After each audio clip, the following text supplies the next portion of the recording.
트럼프 미국 대통령이 북미 정상회담을 앞두고 낙관적인 발언을 쏟아냈습니다. 북한은 화해를 원하고 있고 이제는 때가 왔다고 생각한다며 북한과의 대화가 엄청난 성공을 거둘 것이라고 자신했습니다. 정의용 청와대 국가안보실장과 서훈 국가정보원장이 방미 일정을 마치고 귀국했습니다. 문재인 대통령에게 보고를 마친 뒤 방북 방미 결과를 설명하기 위해 내일 중국과 일본으로 떠납니다. 안희정 전 충남지사로부터 성폭행을 당했다고 추가로 폭로한 여성이 이번 주 검찰에 고소장을 제출하기로 했습니다. 김지은 씨의 진술 내용을 분석 중인 검찰은 조만간 안 전 지사를 재소환할 방침입니다. 이명박 전 대통령 소환 조사를 사흘 앞두고 검찰은 막바지 보강 수사에 주력했습니다. MB정부 당시 왕 차관으로 불렸던 박영준 전 지식경제부 차관 등 최측근 인사들이 대거 소환됐습니다. 자동차 등록 대수가 증가하면서 신규 발급이 가능한 번호가 모두 소진됐습니다. 정부가 새 번호판을 도입하기 위해 국민 의견을 묻기로 했는데 네티즌들의 의견이 쏟아지고 있습니다.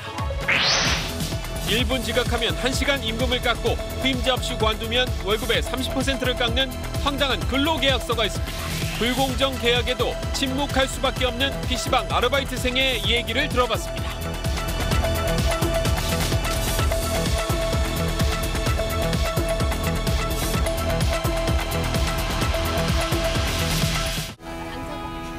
마스크가 필요 없는 세상으로. 내일을 바꾸는 현대 수소전기차. 여러분 안녕하십니까? 나라한 소식이 어지러운 가운데서도 남북, 북미 간 대화 진도는 오늘도 많이 나갔습니다. 트럼프 대통령은 북미 정상회담 기대감을 한껏 끌어올렸습니다. 북한은 화해를 원하고 있으며 가장 위대한 타결을 볼 수도 있다고 말했습니다. 첫 소식, 워싱턴 손성민 특파원입니다.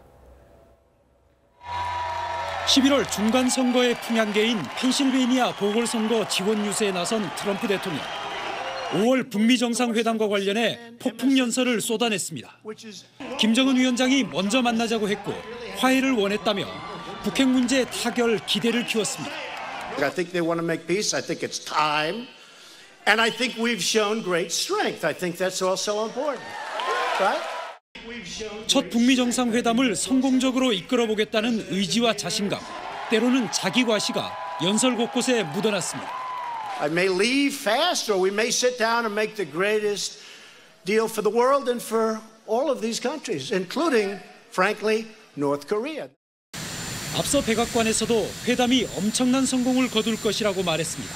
트위터로는 북한이 도발 중단 약속을 지키리라 믿는다며 딴 생각을 말라는 신호를 줬습니다.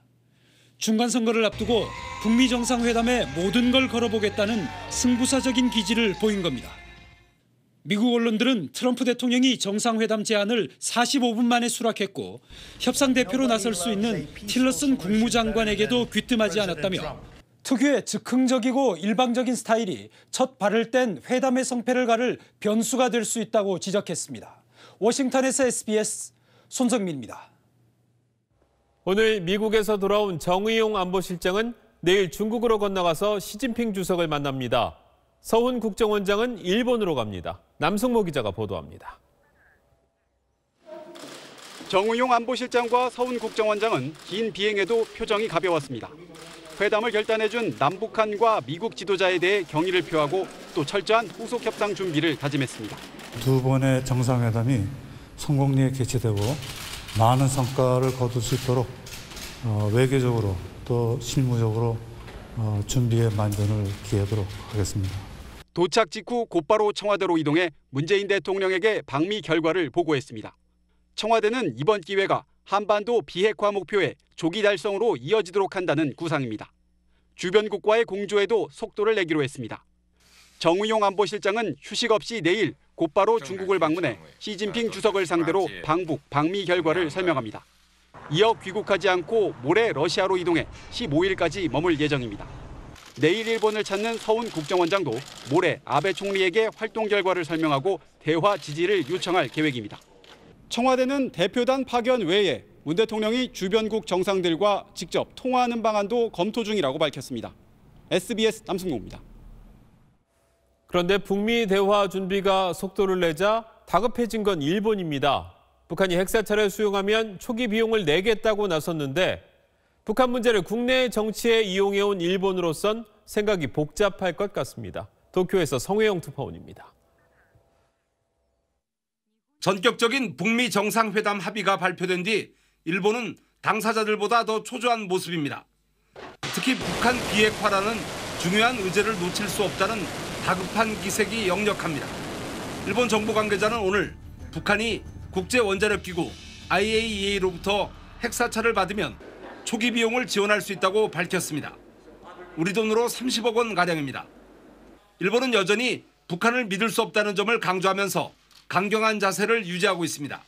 非核化に向けた具体的な行動を示すことが必要という立場は変わっていないと思っています。 미국 측에는 납북 피해자 문제 해결을 거들어 달라고 손을 내밀고 있습니다. 拉致問題の解決に向けて今後ともトランプ大統領と連携を取りながら一層緊密に協力をしながら取り組んでいきたいと思います。 아베 정권은 그동안 미국보다도 북한을 압박하는 데 앞장서면서 국내 정치에 적지 않은 도움을 받았습니다. 이런 상황에서 북한 리스크가 갑자기 사라지면 아베 총리의 장기 집권 구상에 먹구름이 끼게 됩니다. 핵사찰 비용을 내면서까지 북핵 테이블에서 밀려나지 않겠다는 것은 그만큼 북한 핵 위협을 일본 국내 정치에 활용해왔다는 반증이 되고 있습니다. 도쿄에서 SBS 성혜용입니다. 트럼프 대통령은 위대한 타결을 볼 수도 있다고 큰소리치고 있지만 5월 북미 회담 전망이 그렇게 밝지만은 않습니다. 미국의 최우선 관심사는 비핵화죠.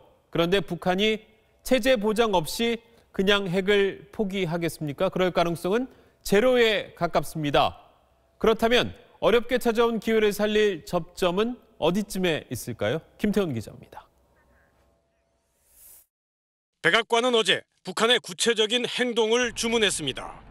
We're not going to have this meeting take place until we see concrete actions that match the words and the rhetoric of North Korea. 미국이 전제 조건을 달았다기보단 이번엔 말이 아닌 행동으로 비핵화를 실천하라는 사전 다짐으로 보는 분석이 많습니다. 사실 이번 북미 정상회담은 촘촘한 실무 협상을 건너뛴 채 정상들 결단으로 성사됐습니다. 비핵화 최우선의 미국, 체제 보장하라는 북한의 대립 구도를 어떻게 풀지 이제부터인 상황입니다. 북한은 2년 전 체제 보장을 위한 조건들을 구체적으로 공개한 바 있습니다. 남한에 배치된 미국 핵무기의 공개와 기지 철폐 및 검증, 미국 전략무기의 한반도 전개 중단, 북한에 대한 핵사용 금지, 그리고 주한미군 철수입니다. 이러한 안전담보가 실제로 이루어진다면 우리 역시 그에 부합되는 조치들을 취하게 될 것이며 조선반도 비핵화 실현에서 획기적인 돌파구가 열리게 될 것이다. 김정은이 이런 요구들을 그대로 들고 나오면 북미 회담은 난항이 불가피합니다. 그래서 4월 말 남북 정상회담이 중요합니다. 남북이 대화를 통해 김정은의 체제 보장 조건들을 얼마나 조율하느냐에 북미 정상회담, 즉 북한 비핵화의 성패가 달렸습니다. SBS 김태훈입니다. 이딴 미투 폭로와 성추문에 민주당이 곤혹스러운 상황인데 대응 방식은 당사자에 따라 조금씩 다릅니다. 민병두 의원은 권위를 벗고 진실 공방에 임하겠다며 의원직 사퇴 의사를 거듭 밝혔고 박수현 전 청와대 대변인은 정면 대응에 나섰습니다. 먼저 민경호 기자입니다. 민병두 의원 아들이 오늘 인터넷 기사에 단 댓글입니다. 부친의 의원직 사퇴는 권위에서 나오는 보호를 버리고 진실 공방에 임하겠다는 의지라고 썼습니다. 어제 민 의원 아내도 조금만 잘못해도 성당에서 고해성사하는 사람이라며 진실을 따져보겠다는 민 의원 측 의사를 전했습니다. 민주당은 사실관계가 다른 부분이 있다고 주장하면서도 의원직까지 포기하는 건 지나치다며 사퇴 재고를 요청했습니다. 하지만 민 의원은 공식 입장을 자제한 채 두문불출하고 있고 성추행 관련 추가 폭로는 아직 이어지지 않고 있습니다. 내연녀 특혜 공천 의혹이 제기된 박수현 전 청와대 대변인은 정면 대응을 선택했습니다. 의혹을 제기한 자신의 전 부인과 민주당원 오영환 씨가 특혜를 요구해 거절하자 보복성 정치 공작에 나섰다고 주장했습니다. 이들의 요구를 듣고 이런 지하에 거절했습니다. 이번 충남도지사 선거에서 유력 후보인 저 박수현을 낙마시키고자 하는 음모를 부리고 있습니다. 그러자 폭로에 나섰던 박 전 대변인의 전 부인이 추가 반박과 폭로에 나섰습니다. 민주당은 박 전 대변인과 정봉주 전 의원 건은 원칙에 따라 처리한다는 방침을 세웠습니다. SBS 민경우입니다. 안희정 전 충남지사에게 성폭력을 당했다고 추가 폭로한 여성이 이번 주 검찰에 고소장을 제출하기로 했습니다. 성폭행 고소 사건을 수사하고 있는 검찰은 조만간 안 전 지사를 재소환할 방침입니다. 김기태 기자입니다. 검찰은 주말부터 안희정 전 지사의 해외 출장 등에 동행했던 도청 관계자 등을 참고인으로 불러 조사했습니다. 법적 쟁점이 될 수 있는 업무상 위력에 의한 성폭행 여부를 확인하는 본격 작업에 들어간 겁니다.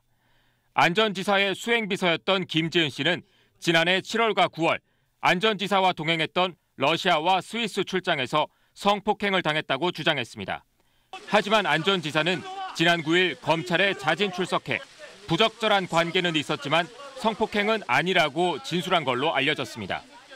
검찰은 당사자들의 진술이 엇갈리고 있어 주변인 진술과 CCTV 내용 등을 면밀히 파악할 필요가 있다고 판단한 걸로 전해졌습니다. 김 씨는 이 외에도 지난해 8월엔 강남의 호텔에서 성폭행을 당했다며 당시 안 전 지사의 지시로 사비로 결제했다는 영수증을 검찰에 제출한 걸로 전해졌습니다. 한편 안 전 지사로부터 성폭력을 당했다며 추가로 주장한 여성은 이번 주 안에 검찰에 고소장을 제출할 예정입니다. 검찰은 이르면 다음 주쯤 안 전 지사를 재소환해 조사할 방침입니다. SBS 김기태입니다. 네, 여의도에 상륙한 미투 운동이 정치권에 큰 파장을 던지고 있습니다. 국회에 취재하는 신승희 기자와 자세한 얘기 나눠보겠습니다. 네, 신 기자, 안희정 전 지사 때만 해도 민주당이 서둘러 제명 처리하고 선긋기에 나섰는데 이 추가 폭로가 계속 나오네요. 네, 그렇습니다. 이제 당 밖의 친민주당 성향 인사들에 이어서 안희정, 민병두, 정봉주, 박수현 전 대변인까지 민주당 인사들의 이름이 줄줄이 나오고 있거든요. 지금 민주당 분위기는 사실 망연자실하다 이렇게 표현할 수가 있을 것 같습니다. 또 말은 하진 않지만 지금 당장 지방선거도 빨간불이 켜진 상태인데요. 당장 기호 1번부터 빼앗길 수 있다 이런 우려가 나오고 있습니다.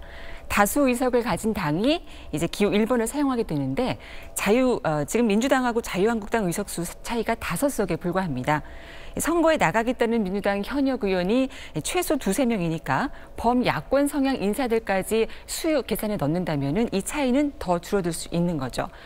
또 민주당에서 지금 민병두 의원 사퇴를 만류를 했는데 표면적으로는 폭로의 사실관계부터 확인을 하자 이렇게 했지만 일당 유치를 빼앗길 수 있다는 위기감도 반영이 된 것 같습니다. 네, 아무래도 미투 폭로가 주로 여권 인사들에게 몰리고 있기 때문에 위기감이 더 큰 것 같은데요.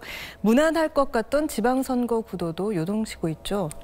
네, 그렇습니다. 지금 당장 민주당 입장에서는 어떤 이번 지방선거 흥행 분위기를 이끌 것이다 이렇게 기대를 했던 서울시장 경선 구도가 어그러진 상태입니다. 당초 박원순 서울시장의 당내 경쟁자들이 대거 뛰어들면서 이렇게 뭔가 흥행을 이끌 것이다 했는데요. 민병두 의원이 일단 후보직을 사퇴를 하겠다고 했고 정봉주 의원의 입당도 지금 어려워진 상태입니다. 그래서 서울시장 경선도 3파전으로 압축되는 그런 모습입니다.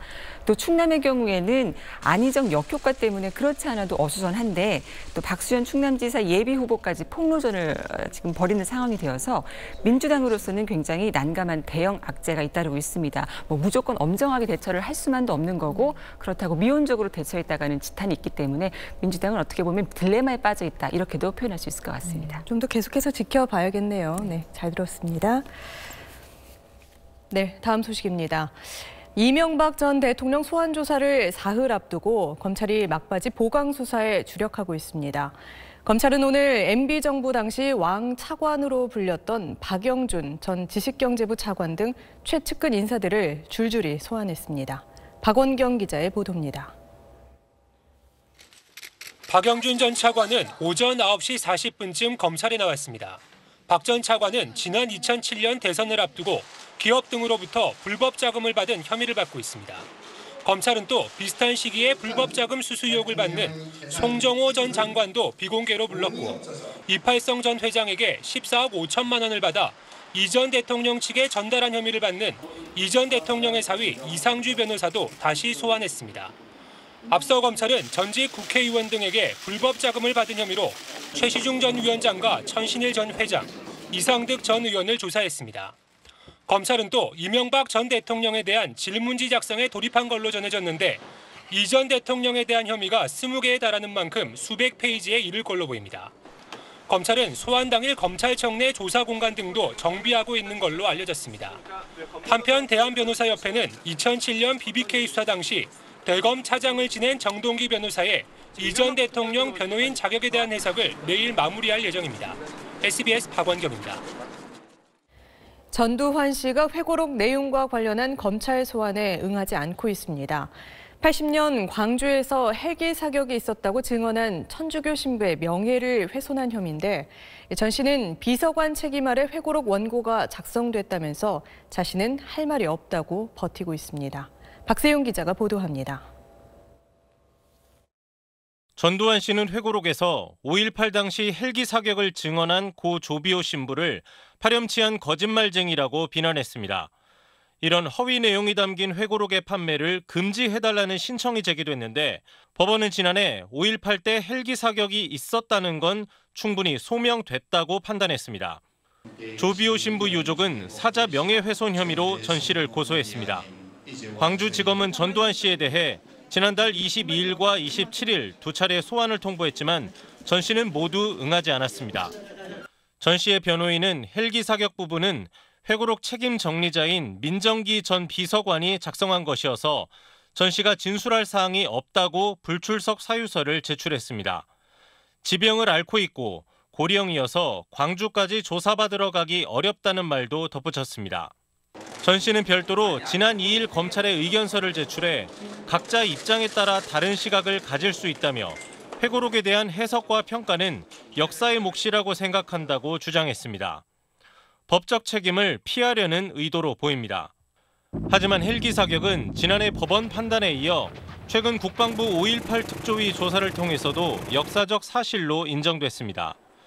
검찰은 전 씨에 대한 직접 조사가 필요하다고 보고 체포영장 청구나 방문 조사 등을 검토하고 있습니다. SBS 박세용입니다. 현재 쓰고 있는 승용차 번호판은 내년이면 다 떨어집니다. 받침 없는 한글 한 글자에 숫자 6개로 만들 수 있는 조합은 한계가 있는데 차량이 계속 늘어서 그렇습니다. 정부가 새 번호판을 도입하기로 하고 국민 의견을 묻고 있는데 진작 포화 상태를 예측하고 바꿔 써야 했다거나 한글 아래에 받침을 넣으면 이상할 것 같다는 식의 여러 의견이 쏟아지고 있습니다. 보도에 정현 기자입니다. 국토부가 제안한 새 승용차 번호판 가안은 두 가지입니다. 앞 숫자 한 자리를 추가해 세 자리로 만들거나 숫자 자릿수는 그대로 두되 한글에 받침을 넣는 것입니다. 현행 번호판은 이미 포화 상태여서 정부는 둘 중 하나를 골라 내년 상반기 안에 도입할 계획입니다. 이미 포화 상태에 이르게 되었고요. 재사용하는 번호도 2019년에는 말소될 것으로 예상이 돼서 오늘부터 25일까지 인터넷과 SNS로 국민 의견을 묻기로 했습니다. 저는 2번이 더 나은 것 같아요. 1번은 뭔가 옆으로 더 길어지는 거니까 더 난잡해 보인다 해야 돼요. 번호를 기억하기 쉬워야 한다랑 번호판이 시각적으로 보기 좋아야 될 것 같아요. 위조 방지를 위해 태극 문양을 넣는 등 디자인을 바꾸는 방안도 나왔습니다. 저는 깔끔하게 현행대로 하는 게 나은 것 같아요. 이렇게 문이 있는 것보다는? 네, 뭔가 더 비용적으로도 더 많이 들어갈 것 같기도 하고. 우리나라 자동차 번호판은 그동안 다양한 이유로 바뀌었습니다. 지역 번호판이 지역 감정을 부를 수 있다는 점에서 2004년 전국 번호판으로 바뀐 후 디자인을 개선하기 위해 2006년부터는 현행처럼 흰 바탕 번호판이 도입됐습니다.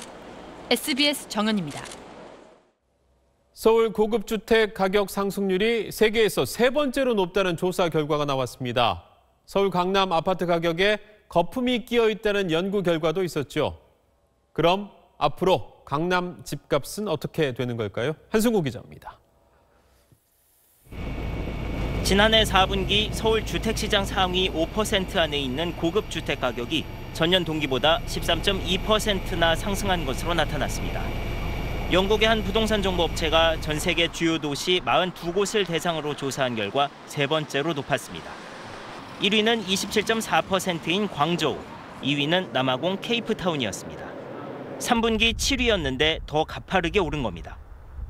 보험연구원도 서울 강남 아파트 가격은 이미 거품 상태로 진입했다는 연구 결과를 내놨습니다. 집에 거주하면서 얻는 실질적인 가치를 전세가로 보고 이를 매매 가격 변동성과 비교해봤더니 강남 지역의 경우 지난 하반기부터 매매 가격 변동성이 전세가 변동성을 넘기 시작했다는 겁니다. 실제 가치보다 가격이 과도하게 오르고 있다는 뜻입니다. 기대 심리가 많이 작용하기 시작했다라는 것을 의미한다고 할 수 있습니다. 결국 그것이 이제 거품이라고 말씀을 드릴 수가 있겠죠. 지난해 7월 4조 8천억 원이 증가했던 주택담보대출은 지난 1월 1조 3천억 원 증가하는 데 그쳤습니다. 미국이 금리를 인상하면 국내 금리도 뒤따라 올라 대출이 줄면서 아파트 가격이 하락세로 돌아설 가능성이 있다고 연구원은 전망했습니다. SBS 한승구입니다.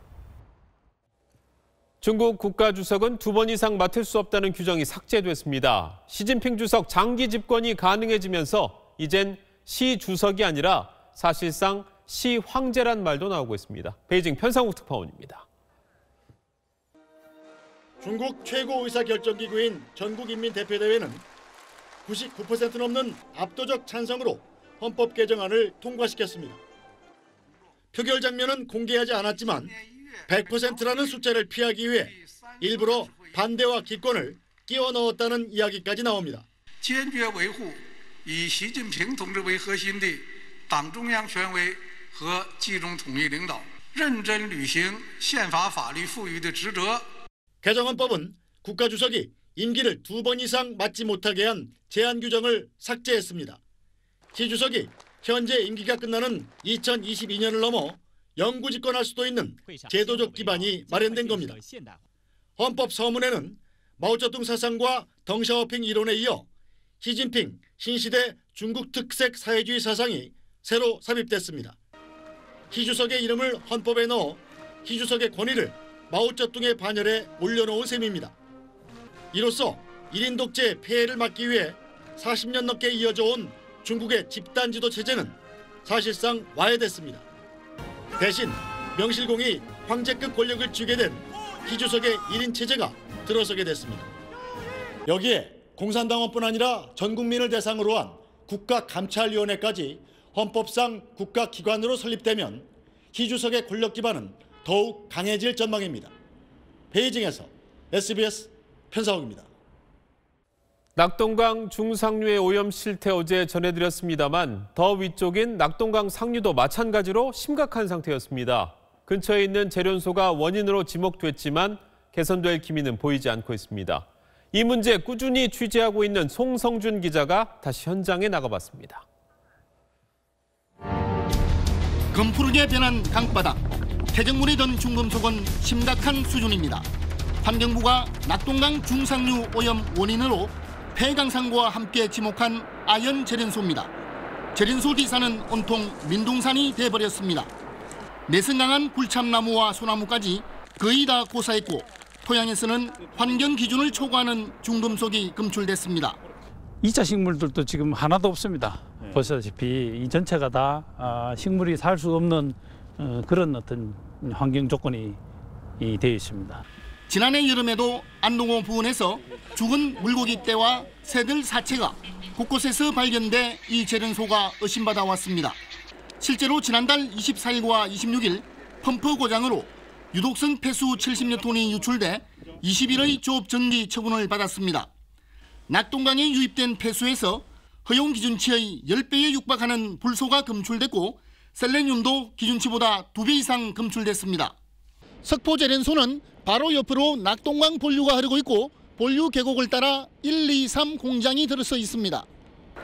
오염시설인 재련소가 식수원 바로 옆에 들어선 것도 모자라 지난 2010년부터는 대규모 무허가 시설까지 불법 증축해 주민 반발을 샀습니다. 경상북도와 봉화군이 뒤늦게 지난 2014년 이행강제금 14억 원을 부과하고는 불법 증축 시설을 허가해줘 유착 의혹마저 제기됐습니다. 주민 반발이 거세지자 환경부까지 대책 마련에 나섰지만 주민과 재련소 간 이해 차이로 이도 저도 못하는 실정입니다. 공장은 계속 팡팡 돌아가고 환경부에서 민간협의체 이름을 해가지고 그 조사를 시키고 하겠다는. 재련소 측은 폐광산이 오염 책임이 있다고 주장하고 있습니다. 분명히 문제가 있고 문제의 원인이 무엇인지도 알지만 해결하지 못하는 정부와 지자체, 영남권 1000만 주민의 식수원은 갈수록 중금속에 오염돼 가고 있습니다. SBS 송승준입니다.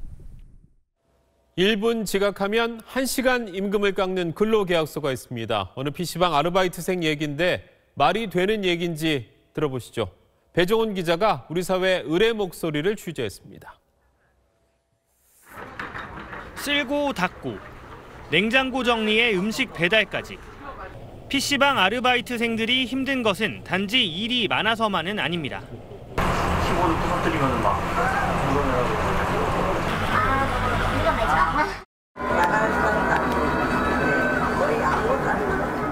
임금을 제대로 못 받아도 항의를 할 수도 없습니다. 이상한 근로계약서 때문입니다. 그 계약서를 봐서 불합리하다는 걸 알아도 제 당장 생활비가 없으니까 사인할 수밖에 없죠. 이 청년이 일한 PC방의 근로계약서입니다. 주 15시간 넘게 일하면 주는 주휴수당 대신에 휴게 시간도 일한 것으로 쳐 임금을 주겠다고 적혔습니다. 그런데 가만히 서 있거나 앉아 있고 화장실 가는 것도 휴게 시간이라고 정해놨습니다. 주휴수당을 주지 않으려는 꼼수였습니다. 심지어 근무 태도를 CCTV로 감시하고 후임자를 구하지 않고 그만두면 월급의 30%를 제하고 준다는 조항까지 달았습니다. 사실상 자기가 판단하에 모든 걸 휴게 시간으로 처리하겠다는 거죠. 그게 너무 황당했죠. 이것도 모자라 1분을 지각해도 1시간치 임금을 삭감한다는 조건도 붙였습니다. 업주는 PC방 특성상 아르바이트생이 별로 하는 일이 없어서 그랬다고 주장합니다. 청소도 안 하죠. 내가 완전 놀라가면서 해보신 건 아는데 안 해보신 분들은 몰라야 된다.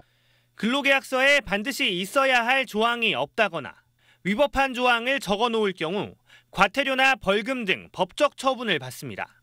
하지만 노동당국의 단속이 부족한 데다 직접 신고를 해 보상을 받기까지도 복잡한 절차에 시간도 오래 걸려 쉽지 않은 게 현실입니다. 의뢰 처지인 PC방 아르바이트생이 불공정 계약에도 침묵할 수밖에 없는 이유입니다. 네, 정당하지 않기 때문에, 그리고 정당한 요구를 하는 게 어렵기 때문에 그만둬야겠죠. SBS 배정훈입니다. 미투가 이어지자 정부가 성범죄 처벌을 강화하겠다고 발표했습니다.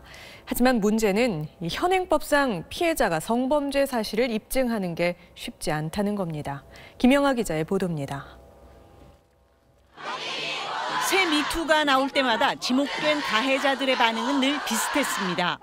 일단 부인을 해요, 대부분. 그다음에 이제 생각이 나지 않는다로 가고, 이제 그다음에 또 증거가 나오면 이제 꽃뱀 스토리로 가는 이 전형적 서사 구도가 있어요. 연출가 이윤택 씨는 성관계는 맞지만 성폭행은 아니라고 강조했습니다. 이유를 이렇게 설명했습니다. 폭력적이고 물리적인 방법으로 성폭행을 하지 않았다는 거예요. 폭력적이고 물리적인 방법이라는 표현은 이윤택 씨가 법을 잘 이해하고 있다는 증거입니다.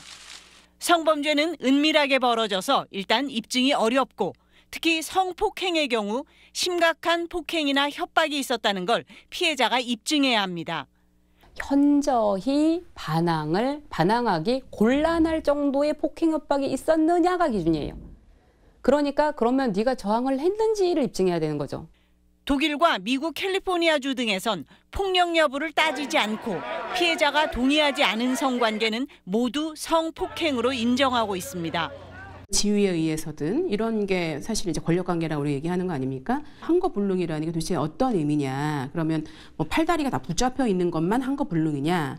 미투를 계기로 피해를 당하고도 또 억울하지 않게 성범죄의 판단 기준을 바꿔야 한다는 목소리가 커지고 있습니다. SBS 김영하입니다. 유난히 추웠던 지난 겨울, 한파가 이어지다 보니 봄의 전령인 개구리도 늦잠을 잤습니다. 예년보다 2주 늦게 잠에서 깬 개구리들의 산란 현장을 이용식 기자가 취재했습니다.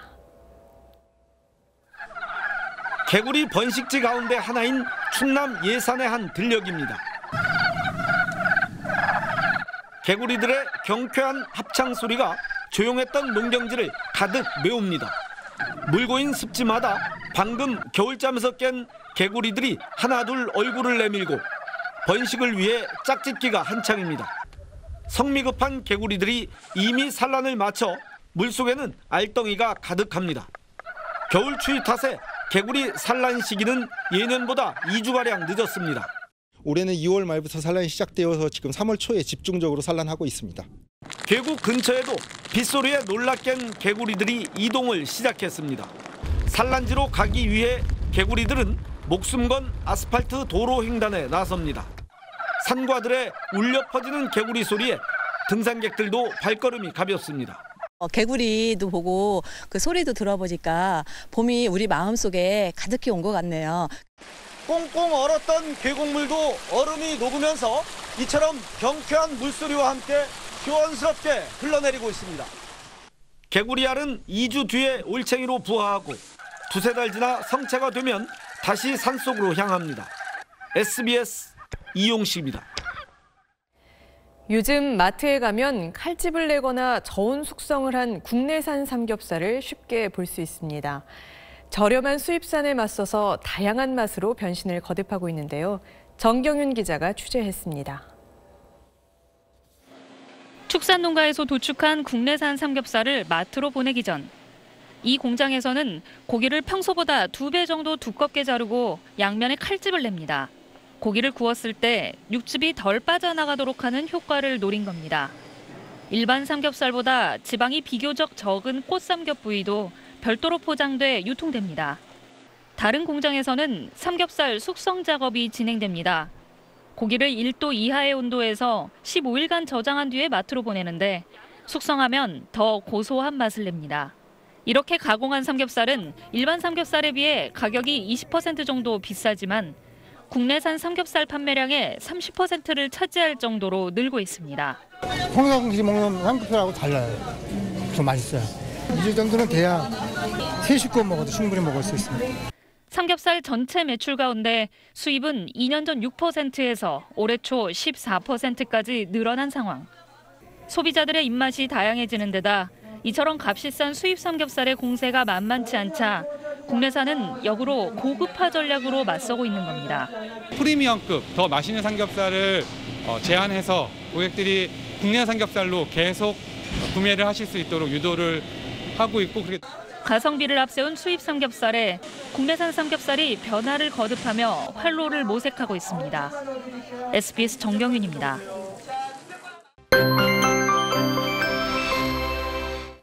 내일 아침 출근길엔 짙은 안개를 주의하셔야겠습니다. 서쪽 지역을 중심으로 예상 가시거리가 50m까지 좁혀지는 곳이 있겠고요. 이 안개는 기온이 올라도 쉽게 사라지지 못하겠습니다. 또 대기가 정체되면서 미세먼지가 다시 쌓이겠습니다. 내일 먼지 농도는 전 권역에서 오전에 나쁨이 예상됩니다. 날은 오늘보다 더 따뜻해지겠습니다. 내일 서울의 한낮 기온은 14도, 광주와 대구는 19도 등 남부지방은 20도 가까이 오르겠습니다.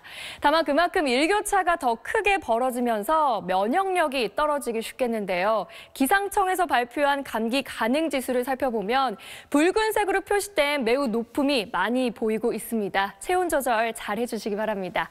이번 주는 4월 중순에 해당하는 기온을 보이겠고요. 목요일과 금요일에는 전국에 비 소식이 들어있습니다. 날씨였습니다. 지난주엔 가족들이 함께 보기에 불편한 뉴스들이 많았죠. 이번 주엔 다를 거라고 장담하기도 어렵습니다. 그래도 지금 잠시 불편한 게 약자가 오래도록 불편한 세상보단 나을 거라고 믿습니다. 뉴스 마치겠습니다. 고맙습니다.